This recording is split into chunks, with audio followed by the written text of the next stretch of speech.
I'm Lori, your personal organizer. Welcome to yourpersonalorganizer.ca. Today I'd like to take some time to tell you about why clutter happens. We all have clutter that accumulates in our home, and I thought if we take a moment to think about why we get it there, maybe we can figure out how to get it out. So, number one, sentimentality. This is probably true for almost everybody, that we have items that we hold on to that don't really serve a purpose other than to bring us back to that time in our lives or that person that passed on. There's nothing wrong with keeping a momentum of somebody, but I think sometimes we keep far too much.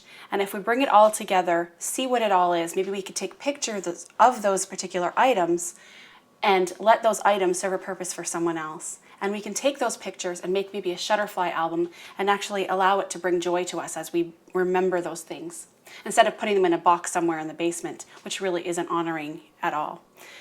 The other thing, number two, would be shopping mindlessly. I've done it, you've done it, we've gone to the mall just to kill time, just to get the air conditioning, and while we're there, we see something in a store and now we want to buy it. We want to own it. We think, oh, it's a great deal or it's on clearance. However, there are some steps that you can take. I mean, we all have to go to a mall at some point, whether it's a haircut or buying something for our kids. But instead of just buying something mindlessly, maybe if we ask ourselves these questions, we can eliminate unnecessary purchases. So number one would be, do I need it?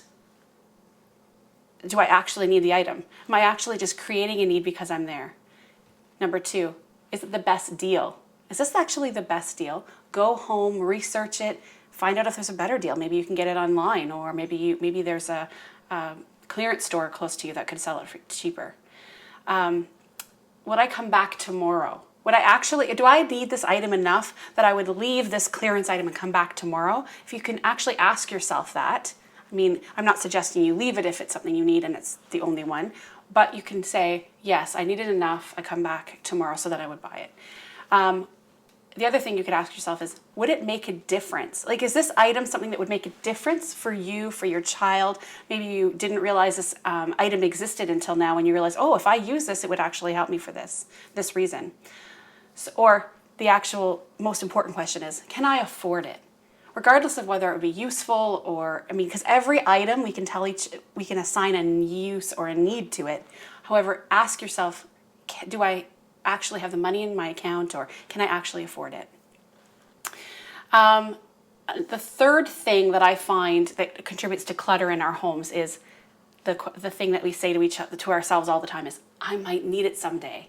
I might need that giant crock pot someday. I haven't had a party in a long time, or I don't do the entertaining at Christmas, but I might need it someday. So I agree that a crock pot, a large one, has a use, a big family function or whatnot. However, if you don't have the cupboard space, it doesn't really make sense to keep it and then cause more clutter to happen on your countertops. There are certain things you can do. You can borrow one from someone else. Surely there's someone that's not using their large crock pot. You could rent something else for whatever need you have. You could go to Kijiji and maybe get it for that time frame. Maybe get it for such a good deal that you don't actually need to keep it past that event. Or you could just make do. A large stew pot or whatever it is that you're looking for. Maybe you could just make do instead of saying I might need it someday.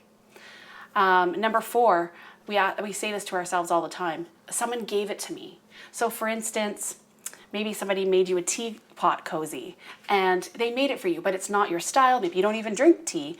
So instead of saying, I need to keep it forever and, it's something I have to hold on to, you could actually take a picture of it, or you could, just the fact that you realize that I don't need it, but someone else could make use of it, then you could pass it on and let that item be useful to someone else before it's, no longer useful to someone. The other thing that we do all the time is, I spent money on it. I spent money on this item, so I can't get rid of it. It doesn't serve a purpose any longer, such as a crib or something like that. But just allow ourselves to forgive ourselves for the purchase spent. Maybe we spot these shoes and we thought that'd be great, but they hurt your feet every time. Try them that one last time, decide that time and say, now they're gone. They still hurt my feet. I forgive myself for spending the money on them. I'll make a better purchase next time. And the sixth and final reason is delayed decision making. That is probably the biggest reason. we don't take the time to decide right then. We have a lot of mechanisms to bring items into our homes. Stores are everywhere. It's hardly ever that you go out without getting something and bringing it back home. But we don't have a lot of mechanisms to bring things out of our homes. So we delay our decisions because we don't really know what to do. But if we could make a decision that things need to be put away and not just put down, then we have less clutter, it makes it easier to do that. So I hope you join me on my blog soon, and I have lots of tips. I'm going to be doing different craft projects and different organizing projects that I'd love to help you so that you can have a better use of your own space in your own home. Thank you very much. Bye. Join me on my website at www.yourpersonalorganizer.ca.